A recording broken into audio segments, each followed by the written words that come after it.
কর্মী যারা আছে আমি দেখেছি অন্য দেশে তারা গবেষণা বেশি করে। আমার যতটুকু ধারণা, কে এখন কে প্রশাসন কি সমস্যা কি, ওনাদের সমস্যা কি বলে?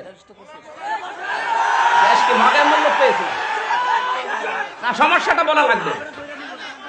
ভণ্ডামি করার জায়গা পায় না, এখানে এসে বন্ধ করে দেবো। ইয়ার কি মারার জায়গা পায়? এই চুপ করেন। মগের মূল্য পেয়েছে, দিন কিন্তু এটাই শেষ না, দিন আসবে। চুপ করেন, কথা বলেন। কেউ কথা বলবেন না, আমি আছি, কথা বলেন। কেউ কথা বলবেন না, ওয়াজ চলতেছে, ওয়াজ চলবে। চুপ করেন ভাই। একটা লোক গেছে চিড়িয়াখানায়, বউকে নিয়ে গেছে চিড়িয়াখানায়, বান্দরকে একটা আম দিয়েছে, আম একবারে মুখে না মুখে দিয়েছে, মুখে দেওয়ার পরে আম আর পেছন দিয়ে বের হয় না। শেষ পর্যন্ত কয়েকদিন পর আর এক দম্পতি গিয়ে আর একটা আম দিয়েছে, বানর মুখে দেবে না দিয়ে দিয়েছে পেছনে। মেয়ে লোক গেছে রেগে, আমি আম দিলাম কষ্ট করে আর মুখে না দিয়ে পেছনে দিল, এই বেটা বিয়াদব, এর মালিকও বিয়াদব। এসে বলছে, আপা চিল্লাবেন না, আপনি তো জানেন না বাস্তবতা।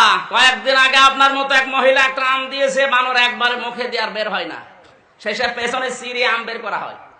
ওই দিন থেকে কেউ কিছু আমার বানরকে দিলে আগে মুখে দেয় না, আগে পেছনে দিয়ে দেখে যে বের হবে কিনা। এত সুন্দর একটা অনুষ্ঠানে যা করছেন, সময় কিন্তু আসবে পেছনের আন্দাজ বুঝে আঠের আমের আমি আঠে যাবো। ভণ্ডামি করার জায়গা একটা সীমা থাকে। আল্লাহুম্মা আমিন। রব্বানা যালামনা আনফুসানা ওয়া ইল্লাম তাগফির লানা ওয়া তারহামনা লানাকুনান্না মিনাল খাসিরিন। আল্লাহ, বড় আশা নিয়ে এসেছিলাম তোমার কালাম শোনার জন্য। চাতক পাখির মতো আমরা শুনছিলাম, কোরআনের এই কথাগুলো যারা শুনতে দিল না, তোমার জমিনে আমরা বিচার দিলাম। আল্লাহ, তুমি আবু জেহেলের মতো যা পারো করো। যে কষ্ট স্বীকার করেছে যুবকেরা, এই যুবকদেরকে কোরআনের জন্য কবুল করো। আগামীতে এই ময়দানটা কোরআনের জন্য তুমি ওপেন করে দাও।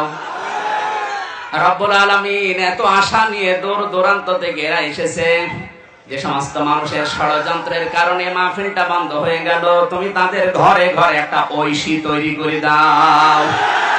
বারাকাল্লাহু লানা ওয়া লাকুম ফিল কোরআনিল আযীম। আলহামদুলিল্লাহি রাব্বিল আলামিন।